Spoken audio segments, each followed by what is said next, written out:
primer lugar, ¿qué es el Tribunal Constitucional? En segundo lugar, ¿cuáles son las funciones del TC? En tercer lugar, ¿qué es un precedente vinculante? Y finalmente desarrollaremos dos precedentes vinculantes muy importantes. ¿De acuerdo? Entonces, empecemos. Compartan la información, hagamos doctrina, denle like, ¿no?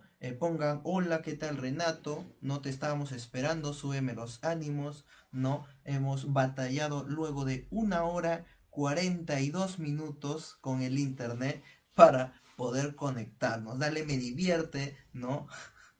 Pero hemos tenido a bien desarrollar esta clase, ¿no? A pesar de los problemas, a pesar de las dificultades. De acuerdo, entonces vamos a empezar con el tema del día de hoy. ¿Qué es el Tribunal Constitucional? El Tribunal Constitucional es un organismo constitucionalmente autónomo que tiene como objetivo, ¿no?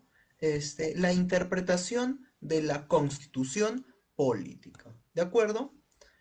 Entonces, ¿qué es el Tribunal Constitucional? Es un organismo constitucionalmente autónomo. ¿Por qué? Porque no depende de nadie, no depende de nadie más. ¿De acuerdo? El Tribunal Constitucional, ¿no? Entonces es un grupo de jueces del más alto nivel académico, ¿de acuerdo? ¿Qué hacen los miembros del Tribunal Constitucional? A ver, ahí comenten en los comentarios qué consideran ustedes que hace el Tribunal Constitucional, ¿no? Aparte de cobrar mucho dinero, ¿no? Y por encima de los 10.000 soles, ¿no? ¿Qué hace el Tribunal Constitucional? ¿Cuál es su función más importante? ¿Cuál es la función para la cual existe, ¿no? Coméntenlo, ¿no? Y el Tribunal Constitucional está ahí para hacer plata, está para aplicar la ley, ¿está para qué? ¿Qué es lo que realiza el TC en la sociedad? ¿No? ¿A qué poder del Estado está adscrito el Tribunal Constitucional? ¿No? Al Poder Legislativo le tiene que dar cargo y cuenta al Congreso, porque recordemos que el Congreso es el que los elige, ¿no? O en su defecto le da cargo le da cuentas al Ejecutivo, ¿no? Les pregunto, les consulto, ¿no? ¿Qué hace el Tribunal Constitucional? Denle me gusta, compartan la información, hagamos doctrina, ¿no? Luego de 1 hora 40 minutos de intentar conectarnos, ¿no? Lo hemos logrado, ¿no? Y vamos a desarrollar un tema muy importante, los principales precedentes vinculantes del Tribunal Constitucional en materia laboral. ¿De acuerdo? Compartan la información, denle me gusta, ¿no? Hagamos doctrina. Hemos dicho qué es el Tribunal Constitucional, a qué organismo está escrito, a quién depende. ¿Qué dicen los comentarios? El Tribunal Constitucional es un organismo constitucionalmente autónomo, no depende de nadie más que de sí mismos. Está conformado por 7 magistrados del más alto nivel. ¿Y cuál es su función? Punto 2. ¿Cuál es su función? Su función es ser el máximo intérprete de la Constitución política. ¿De acuerdo? El Tribunal Constitucional se encarga de la interpretación de la Constitución. ¿De acuerdo? En ese sentido, tenemos que la Constitución política está conformada no solo señala las funciones del Estado y de los organismos políticos que lo conforman, sino también contiene una serie de garantías para los ciudadanos. ¿Cómo se llama eso? Derechos fundamentales. Entonces, al estar regulados los derechos fundamentales en la Constitución política, ¿de acuerdo? ¿Quién debe interpretarlos? Es el Tribunal Constitucional, ¿de acuerdo? Punto 2. Como nota adicional, corresponde señalar que los laboralistas denominamos constitución laboral a los artículos de la Constitución política que regulan derechos fundamentales. ¿De acuerdo? Tenemos el artículo 2, inciso 15 de la Constitución política que regula el derecho o regula la libertad de trabajo. ¿De acuerdo? La libertad de trabajo, artículo 2, inciso 15. Artículo 2, inciso 18, tenemos el derecho de asociación, muy vinculado a los trabajadores en el ejercicio de sus derechos colectivos. Artículo 2, inciso 18. Luego saltamos al artículo 22, que regula el derecho al trabajo, señalando en el artículo 22 que el derecho del trabajo es un derecho y un deber. Asimismo, ¿no? Nos saltamos al artículo 27 para concatenarlo con el 22, ¿de acuerdo? Pues el artículo 22 y el artículo 27 regulan el derecho al trabajo. El derecho al trabajo como un derecho y un deber en el 22 y en el 27 como derecho a la adecuada protección contra el despido arbitrario. ¿De acuerdo?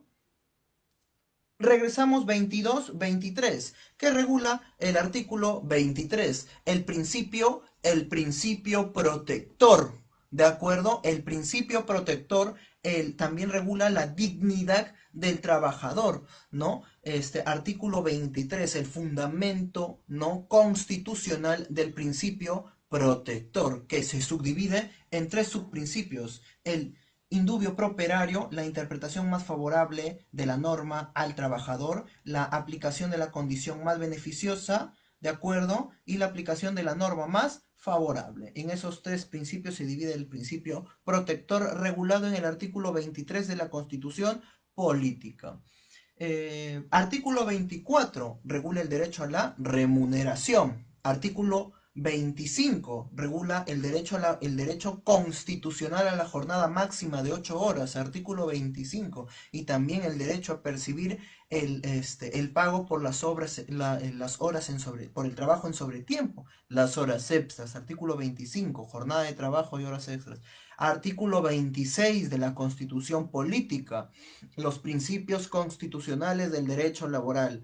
Principio número 1, el tema de la irrenunciabilidad de derechos, el tema de la interpretación más favorable, ¿no? Que ya tendría su fundamento constitucional en el artículo 26, en el artículo 23, que regula el principio protector, pero el 26 lo vuelve a señalar como un principio, ¿no? Más que como parte, ¿no? Como un principio autónomo, más que como una parte del principio protector. Entonces acá hay una crítica legislativa al constituyente, pues confunde aún como principio general del derecho, ¿no? De acuerdo, como es la interpretación más favorable del trabajador, como un principio autónomo y medular, ¿no? Cuando en verdad es parte del principio más grande, que es el principio protector. Y no darle el lugar que corresponde al principio protector obviamente tiene implicancias económicas y políticas, ¿de acuerdo? Entonces acá hay un desmembramiento, una desarticulación del principio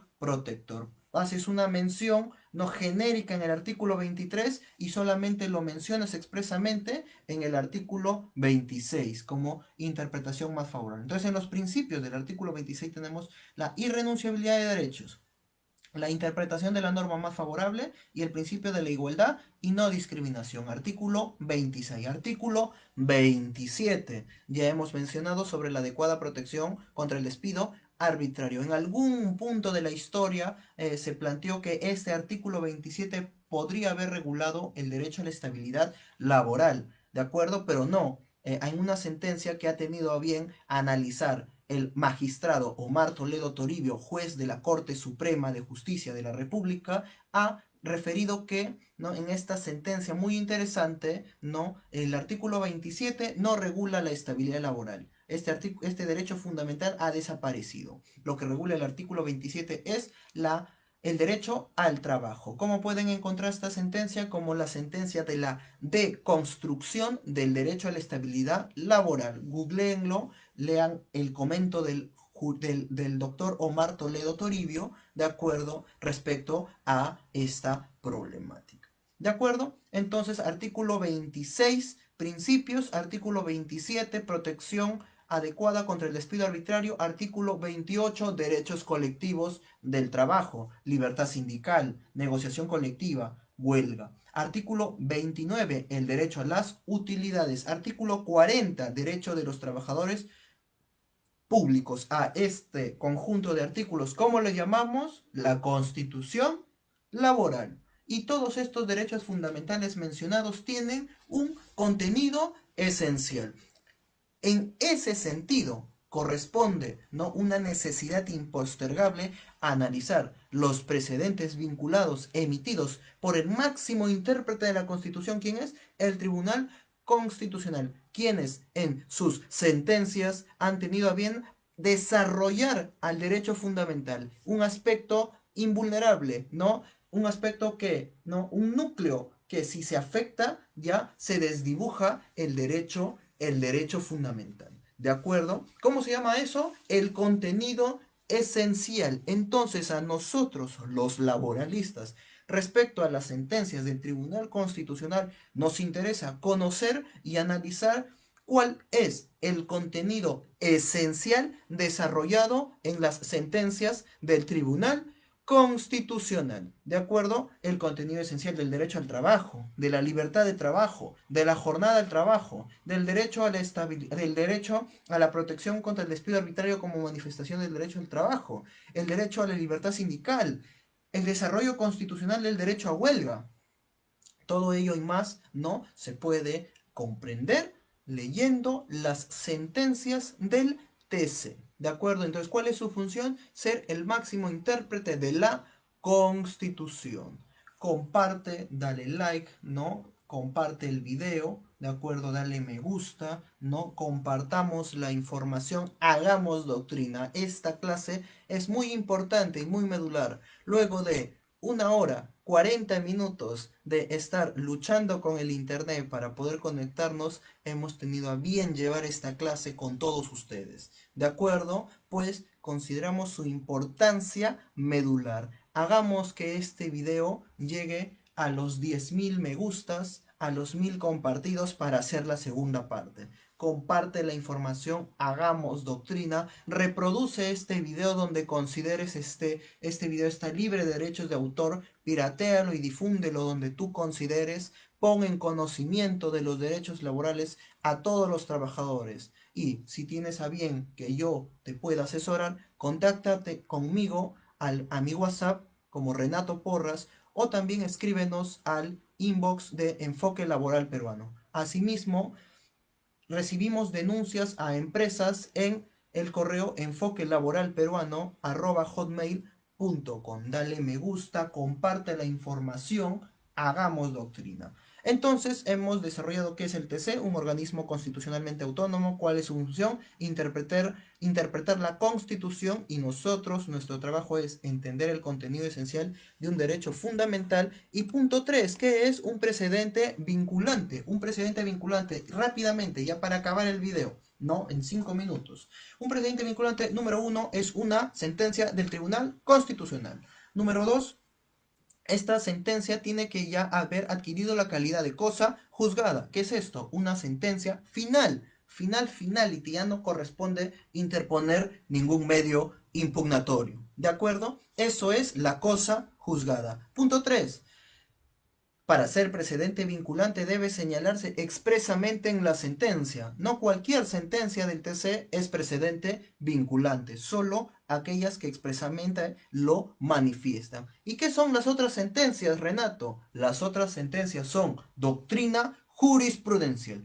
Todo precedente vinculante es sentencia, pero no toda sentencia es precedente vinculante. Las sentencias que no son precedentes vinculantes son doctrina jurisprudencial. ¿De acuerdo? Dale me gusta, comparte el video si me entendiste. ¿De acuerdo? Este video está libre de derechos de autor, difúndelo donde consideres, comparte la información, hagamos doctrina. Entonces eso es un precedente vinculante, ¿de acuerdo? Entonces, y punto 4, lo más importante, es de observancia obligatoria para todos los jueces inferiores, ¿de acuerdo? No solo para los jueces constitucionales, sino para todo juez de la República en cualquier materia. Recordemos, por ejemplo, que en materia penal, por ejemplo, el TC resuelve en última instancia los habeas corpus. En materia de derechos laborales tenemos la acción de amparo.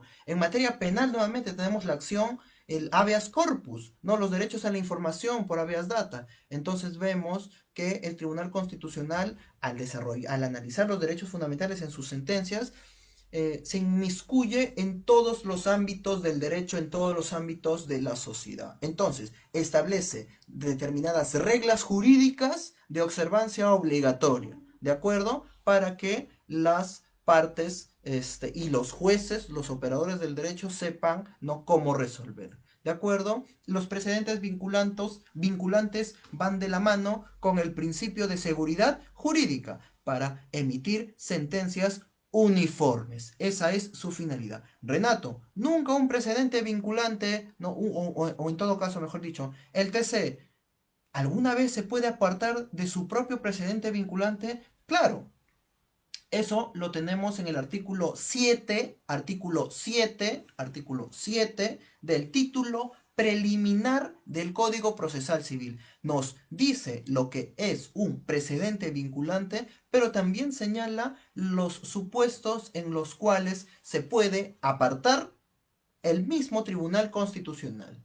Para ello debe fundamentar motivar adecuadamente tanto en hechos como en derechos para poder apartarse de su precedente vinculante. O también los jueces de inferior instancia pueden apartarse de los precedentes vinculantes del Tribunal Constitucional por razones debidamente fundamentadas en hechos o en derechos. Ejemplo, y lo que han hecho muchos jueces a los cuales admiro mucho, cuando se emitió el precedente vinculante Huatuco, muchos jueces de instancia inferior no lo aplicaron. Pero ¿en qué se basaban ellos? En que los hechos que fundamentaban, ¿no?, al precedente Huatuco, ¿no?, y ya lo vamos a atacar en otro momento, ¿no?, los fundamentos de hecho del precedente Huatuco eran muy distintos a los fundamentos del caso que estaban analizando. Por ejemplo, Rosalía Huatuco, por mencionar, trata de una secretaria del Poder Judicial que tenía contrato bajo el régimen privado. Y muchos jueces de instancias inferiores no aplicaron el precedente Huatuco, por ejemplo, a obreros municipales, pues la naturaleza de sus funciones es muy distinta. Los hechos son distintos. ¿Cómo se llama esa técnica legislativa de apartamiento de un precedente vinculante? El distinguishing. ¿De acuerdo? Por ejemplo, ¿no? Por poner un caso de apartamiento de un precedente vinculante. Entonces, el precedente vinculante es un criterio jurisprudencial de observancia obligatoria. Sin embargo, se pueden apartar los jueces siempre y cuando motive, ¿no?, debidamente, motive adecuadamente en hechos o en derechos. ¿De acuerdo? Y se apartaría del precedente. Eso es un precedente vinculante, que es muy distinto a la doctrina jurisprudencial, que son todas las demás sentencias que no son precedentes vinculantes, y también distinto a las sentencias en calidad de cosa juzgada, ¿de acuerdo? Pero en un proceso de inconstitucionalidad, ¿de acuerdo? Los precedentes vinculantes tienen una naturaleza distinta a las acciones de inconstitucionalidad, tienen una finalidad diferente. El precedente vinculante es una regla jurídica de observancia obligatoria, mientras que la sentencia de calidad de cosa juzgada en un proceso de inconstitucionalidad tiene como finalidad la expulsión de una norma del ordenamiento jurídico por ser contraria ¿a quién? A la mismísima Constitución. ¿De acuerdo? Entonces, una cosa es sentencia con calidad de cosa juzgada de inconstitucionalidad, y otra muy diferente es el precedente vinculante. ¿De acuerdo? Muy bien. Entonces, continuemos, ¿no? ¿A dónde podemos ver los precedentes vinculantes, Renato, ¿no? Si tú entras a la página web, ¿no?, del Tribunal Constitucional, ¿no?, ahí en su portal hay una pequeña donde dice jurisprudencia. Haces clic ahí y luego te va a salir otras ventanas donde te va a salir precedentes vinculantes. En la página del Tribunal Constitucional, al día de hoy, 29 de mayo del 2020, encontramos 52 sentencias con calidad de precedente vinculante colgadas en el sistema del poder, en la página web del Tribunal Constitucional. Y el día de hoy vamos a desarrollar dos. muy interesantes. La sentencia, ¿no?, recaída en el expediente 206-2005, o mejor conocido como el precedente Bailón Flores. Y punto 2, en la sentencia recaída en el expediente 2383-2013 o precedente vinculante Ríos Núñez. ¿De acuerdo? Comparte la información, hagamos doctrina y ya para acabar este video desarrollaremos estas dos sentencias. Comparte la información, dale me gusta, invita a tus amigos a que vean el video. Este video está libre de derechos de autor, difúndelo donde consideres. Comparte la información, hagamos doctrina. Denle me gusta.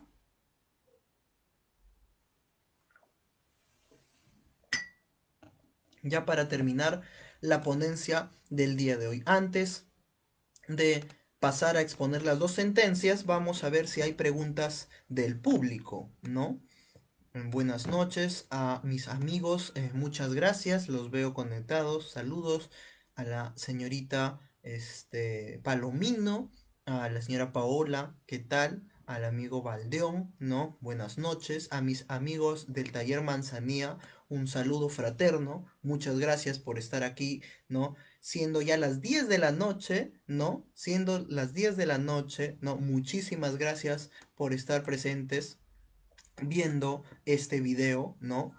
Nos motivan a continuar con el proyecto Enfoque Laboral Peruano. Luego de 1 hora 40 minutos de batallar con el internet, pudimos conectarnos a la red, ¿no? Y tenemos a bien traer con ustedes esta modesta clase. De acuerdo, un tema muy importante, los principales precedentes vinculantes del Tribunal Constitucional en materia laboral, ¿no? Y vamos a desarrollar dos: el precedente Bailón Flores y el precedente Ríos Núñez. Dale me gusta, comparte la información, hagamos doctrina. Ya para finalizar, ¿no? La sentencia, ¿no?, contenida en el expediente 206-2005 es una demanda interpuesta por César Bailón Flores, un trabajador de la empresa EMAPA Huacho, ¿no? EMAPA vendría a ser lo equivalente a Sedapal en Lima.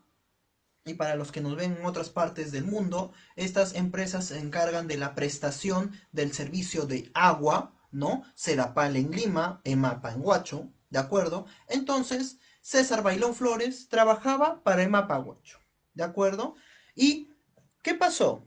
¿Qué le pasó a el señor Bailón Flores? El señor Bailón Flores, ¿no?, desarrollando su prestación como jefe del equipo de facturación, tenía un cargo gerencial en esta empresa, ¿no? Que prestaba el servicio de agua, ¿no? Como jefe del equipo de facturación, ¿no? Refiere que, ¿no?, el empleador le imputa por unas supuestas irregularidades, ¿no?, que se habían cometido, ¿no? E inicia un procedimiento de despido. Los hechos se llevaron a cabo en el año 2000.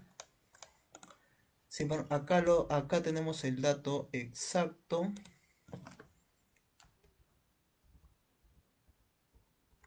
Los hechos se dieron en el año 2003, ¿correcto? Y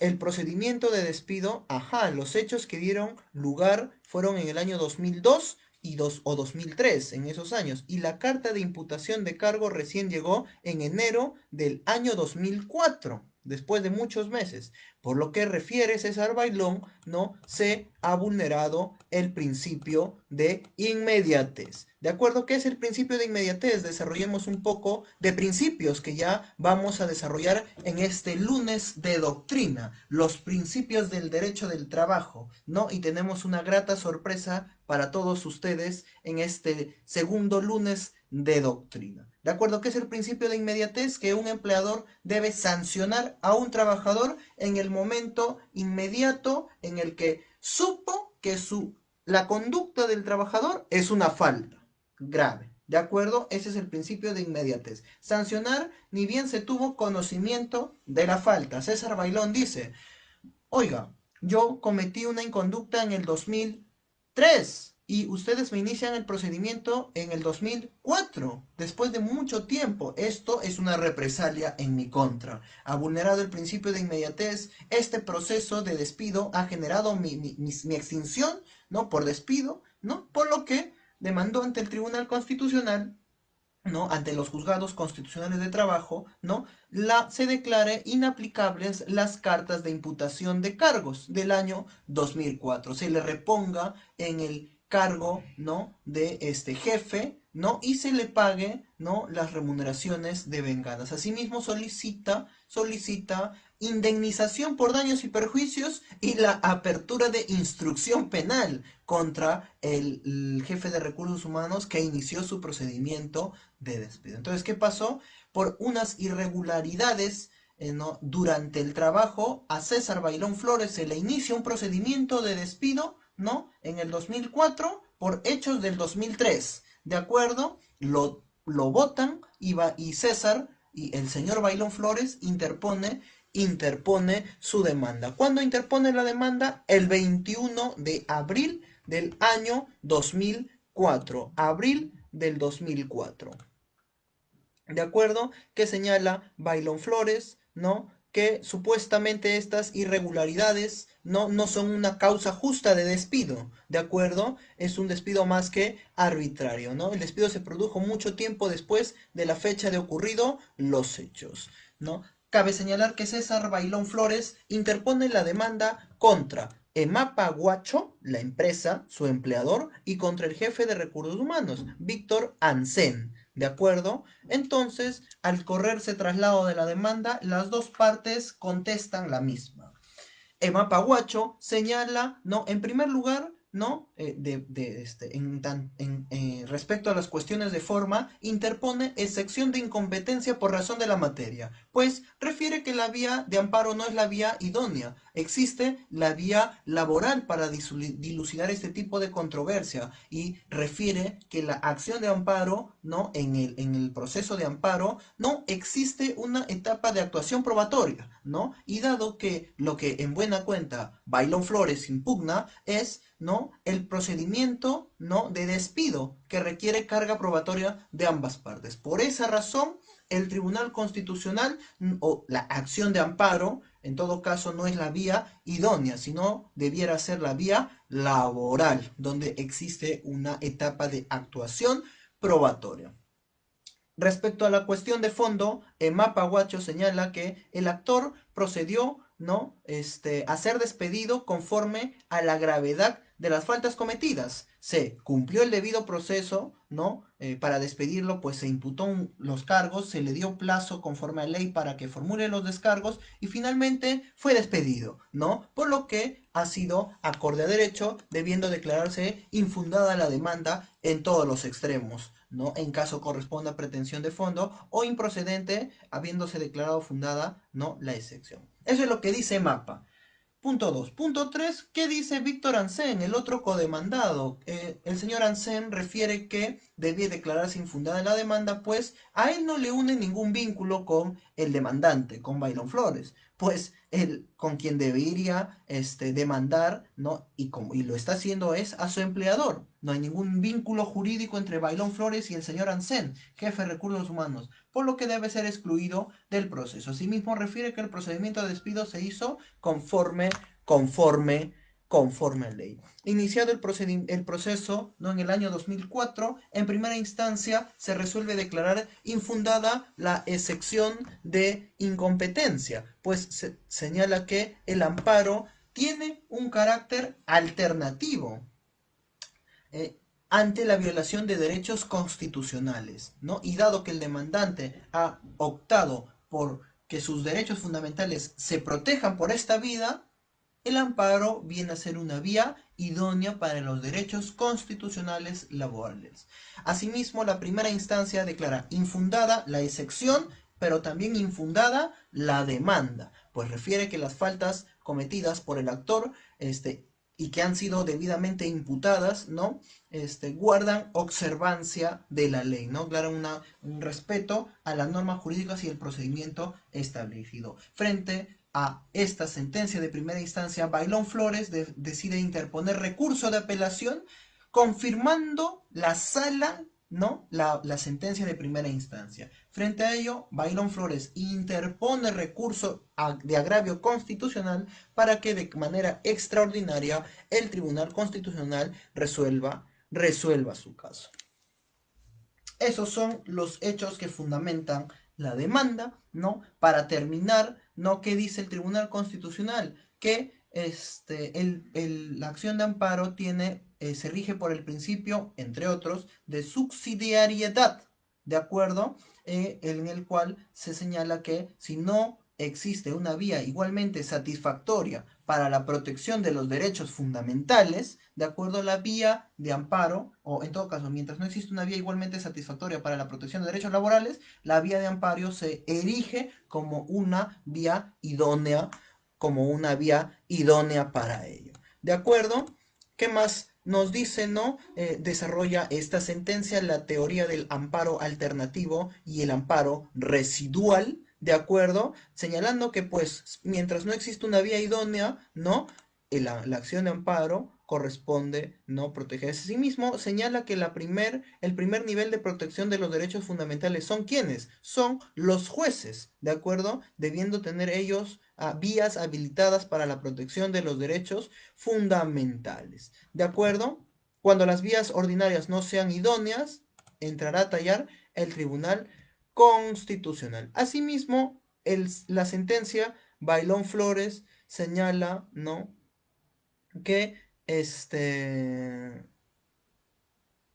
mientras en la vía ordinaria no sea posible la reposición, de acuerdo, mientras en la vía ordinaria no sea posible la reposición, la acción de amparo siempre será una vía idónea para la protección de sus derechos, ¿de acuerdo? Entonces, frente a ello corresponde señalar que si por A o B en la ley procesal se vuelve procesal laboral, se vuelve a retroceder, ¿no? En un intento de no permitir a los trabajadores reponerse, ¿no? Como sí lo hace la nueva ley, ¿no? Tendrá que tramitarse ante la vía de amparo. Desarrolla en la sentencia Bailón Flores, ¿no? Una definición de despido incausado como aquel que no tiene causa justa y el despido fraudulento como aquel que se basa, ¿no? La imputación de las faltas al trabajador en hechos falsos, notoriamente inexistentes, imaginarios, ¿no? O que no están previstos legalmente. Eso es el despido fraudulento. ¿De acuerdo? También señala el despido nulo, pero no solo se circunscribe a los despidos nulos regulados en la ley 728, ¿de acuerdo? Sino también refiere, ¿no? Otros tipos de despidos nulos, como por ejemplo el despido nulo discriminatorio en la modalidad, por ejemplo, en específico, de discriminación a la mujer. No solo por razón del embarazo, sino por su condición misma de ser mujer. ¿De acuerdo? También el despido discriminatorio a personas con discapacidades, ¿de acuerdo? También es un despido nulo, ¿no? Que no tiene regulación expresa, pero que sí debiera, ¿no? De tener como medida de resarcimiento del daño, la reposición y los devengados, ¿no? Tal como un despido nulo. Asimismo, la sentencia Bailón Flores, ¿no? Señala, ¿no? Nos habla de los derechos colectivos a la libertad sindical y también sobre el derecho a la negociación colectiva, ¿no? No, perdón, sobre el derecho a la libertad sindical y el derecho a la sindicación, ¿no? Derechos a la sindicación como el derecho de un trabajador a querer afiliarse, ¿de acuerdo?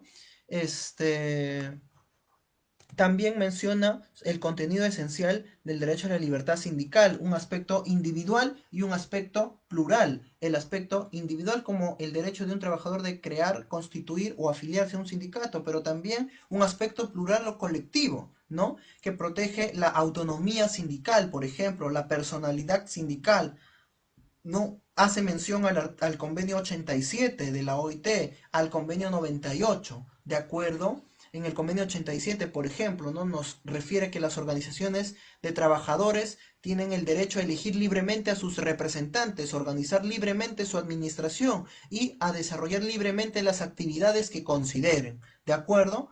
Entonces, y el Tribunal Constitucional señala que al ser estos Tratados internacionales, normas ratificadas por el Perú, ¿no? Son parte del contenido esencial de los derechos fundamentales.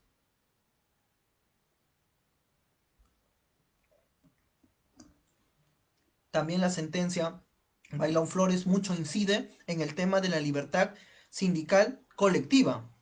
Básicamente desarrolla un análisis de la autonomía sindical y que la libertad sindical también, ¿no? En su aspecto colectivo implica una protección a los dirigentes sindicales, pues ellos, como representantes de la voluntad general de los trabajadores, requieren una especial protección ante las acciones antilaborales o antisindicales que pudiera tomar el empleador.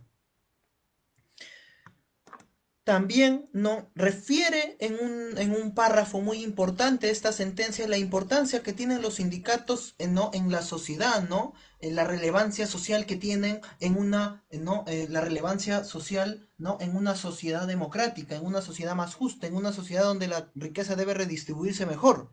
Los sindicatos juegan un papel importantísimo. Por otro lado, ¿no? Habla, ya hemos dicho, de los despidos nulos, ¿no? Y refiere, ¿no? Independientemente, ¿no? Oído la música, independientemente de que la vía laboral sea idónea para conocer un despido nulo, esta sentencia con calidad de precedente vinculante señala que la vía de amparo es idónea para el conocimiento de despidos nulos y obtener la reposición. Así esté la vía laboral apta para optar por la reposición, ¿no? Si tú consideras ir por la vía de amparo por un despido nulo, es completamente válido y legítimo, ¿no? Asimismo, señala categóricamente el precedente vinculante Bailón Flores que la acción, la vía del amparo no tiene instancia probatoria. Solamente se pueden presentar documentos, no se pueden presentar pruebas, ¿no? Que no requieran actuación, como por ejemplo los documentos, ¿no? En una acción de amparo, por ejemplo, no puedes presentar exhibiciones, ¿no? O no puedes presentar testigos, pues estos se actúan, pericias, ¿no? No puedes solicitar una inspección judicial, ¿no? Este tipo de procesos requieren una vía probatoria idónea para poder llegar a la verdad, generar certeza. ¿De acuerdo? Asimismo, el presidente Bailón Flores señala que la vía igualmente satisfactoria para los trabajadores del sector público es la vía contencioso administrativa. ¿De acuerdo? Esto nos señala esta sentencia. En el caso concreto, refiere la sentencia que, si bien es cierto que los hechos se produjeron durante el año 2002 y 2003, en que el demandante ocupaba el cargo de jefe del equipo de facturación,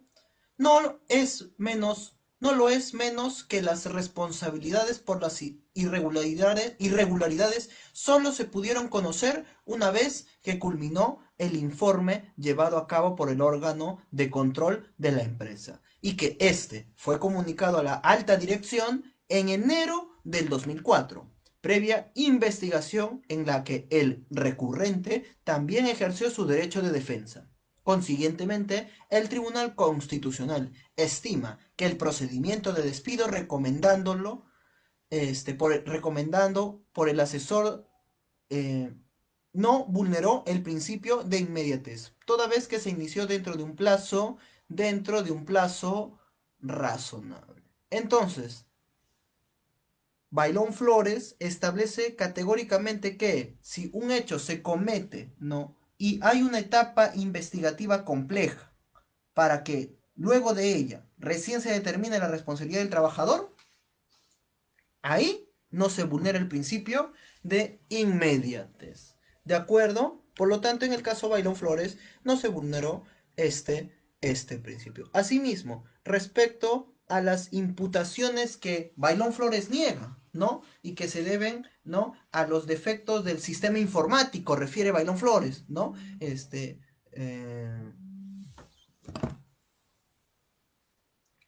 Bailón Flores, ¿no? Refiere que eh, se requiere una instancia probatoria adecuada para poder dilucidar este tema. Y la acción de amparo, lamentablemente, no es ella. ¿De acuerdo? Entonces, ¿no?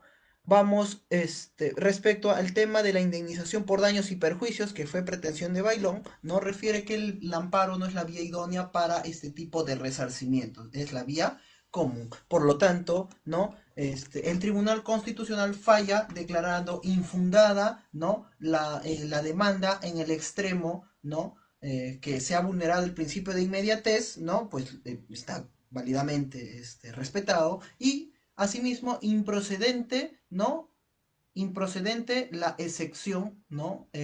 Por cuanto la vía de amparo es la vía idónea para esclarecer hechos controvertidos que no quieran de instancia probatoria, ¿de acuerdo? Asimismo, no es la vía idónea para determinar los daños y perjuicios, ¿de acuerdo?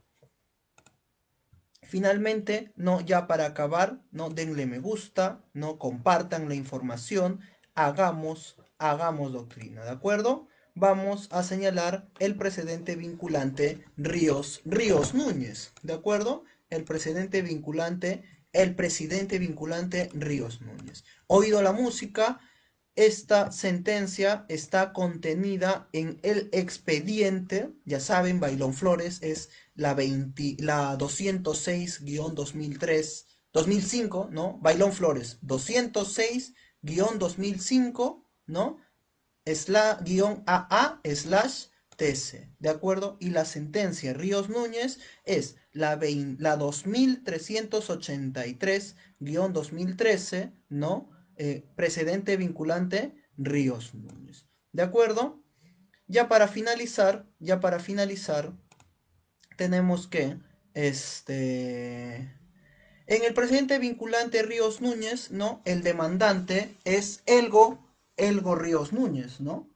El demandante es Elgo Ríos Núñez, ¿no? Y el demandado es el proyecto especial Pichis Palcazú, ¿de acuerdo? Cuya pretensión es solicitar se restituya en el cargo de responsable de tesorería que venía ocupando.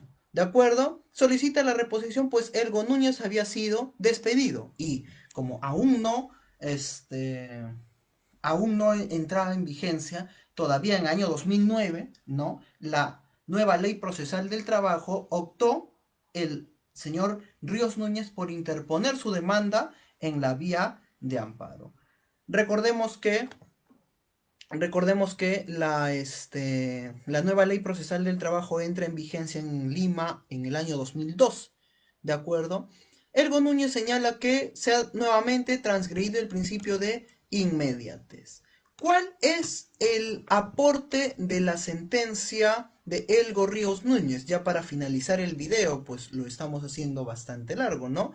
¿Cuál es la importancia? Es que nuevamente se vuelve a tocar el tema de la vía igualmente satisfactoria. ¿De acuerdo? En la sentencia de Elgo Ríos Núñez, el Tribunal Constitucional establece determinados criterios objetivos para determinar la existencia de una vía igualmente satisfactoria. Por ejemplo, ¿no? Que la irreparabilidad del daño al derecho invocado, ¿no? Si se recurre a medios ordinarios de protección. Es decir, no hay vía igualmente satisfactoria cuando se produce un daño al derecho, ¿no? De forma irreparable, ¿no? Si es que se opta por la vía ordinaria, como antes era en el proceso laboral, ¿no? En el proceso laboral anteriormente no se podía solicitar la reposición, ¿no? Actualmente sí, ¿no? Asimismo, la probanza de que no existen vías ordinarias idóneas para tutelar un derecho acreditando para ello evaluaciones sobre la rapidez, celeridad e inmediatez del derecho, ¿no? 3. Análisis del trámite previsto a cada medio probatorio, ¿no? Así como sobre la prontitud de esta tramitación, ¿no? Y cuarto, evaluar acerca de la inminencia del peligro sobre el derecho invocado. Estos 4 factores tienen que confluir para recién optar por la vía del amparo, ¿de acuerdo? Pues ahora se incide más en su carácter residual, ¿de acuerdo? Desarrolla el Tribunal Constitucional determinados una doctrina sobre la diferencia de la vía igualmente satisfactoria desde un punto de vista objetivo y subjetivo, ¿no? Desarrolla doctrina constitucional muy interesante y finalmente señala las características que debe tener una vía igualmente satisfactoria. Uno, que la estructura del proceso, ¿no? sea idónea para la tutela del derecho. Análogamente tenemos, por ejemplo, el proceso laboral con la 29497, con la ley procesal actual, ¿no? ¿Se permite la reposición? Sí. ¿La ley sustantiva de trabajo permite la indemnización? También. En la vía de amparo también puedo pedir la reposición, no la indemnización. Entonces hay una cobertura integral del derecho hasta cierto punto, ¿no? Con el actual proceso, la actual ley procesal. Dos, la resolución, ¿no? que se va a emitir podrá brindar tutela adecuada, ¿no? Vemos con la nueva ley procesal, ¿no? que se dice es omnicomprensiva, es decir, abarca todos los conflictos, ¿no? originados con ocasión de la prestación efectiva de servicio, todos, independientemente de la naturaleza jurídica del vínculo, ¿no? Puede ser civil, ¿no? Pero estarse encubriendo una relación laboral. Incluso ahí el derecho, el juez laboral es competente. ¿De acuerdo? Tres, que no existe riesgo de que se produzca una irreparabilidad, ¿no? Ante, ¿no? el principio medular que se enarbolaba, ¿no? en el proceso laboral actual es sobre la celeridad, ¿no? Ello puede acarrear cierto grado de protección. Lamentablemente, por la burocracia que existe en nuestro país, un proceso laboral, ¿no? Y lamentablemente la sobrecarga, ¿no? de los juzgados, ¿no? es que un proceso demora entre 3 a 5 años normalmente, ¿no? Eh, pero en un amparo se demora entre 5 a 7 años, ¿no? Entonces hay mayor celeridad en el tema de la vía ordinaria laboral actualmente, ¿no? Cuatro, que no existe necesidad de una tutela urgente derivada de la relevancia del derecho. Entonces acá nos dice el Tribunal Constitucional que mientras no haya una afectación muy clara y contundente al contenido esencial del derecho fundamental, entonces opta por la vía ordinaria. Pero si hay una vulneración clara a los derechos fundamentales, entonces corresponde la vía de amparo. Dicho esto, no se cierra la posibilidad de solicitar la reposición, ¿no? En la vía de la acción de amparo, ¿de acuerdo? Pues ahora existe la vía ordinaria laboral, que va de la mano con el sentido del presidente Bailón Flores. Decía aquella sentencia, mientras no exista una vía igualmente satisfactoria, la vía de amparo será la vía idónea. Y el presidente Elgo Ríos nos dice, hey, ya existe la vía. ¿Cuál es? Es la vía ordinaria laboral conforme a la nueva ley procesal. ¿Qué podría añadir yo? No basta con la regulación actual del proceso laboral. Corresponde una modificación inmediata de la norma para hacer verdaderamente céleres este tipo de pretensiones.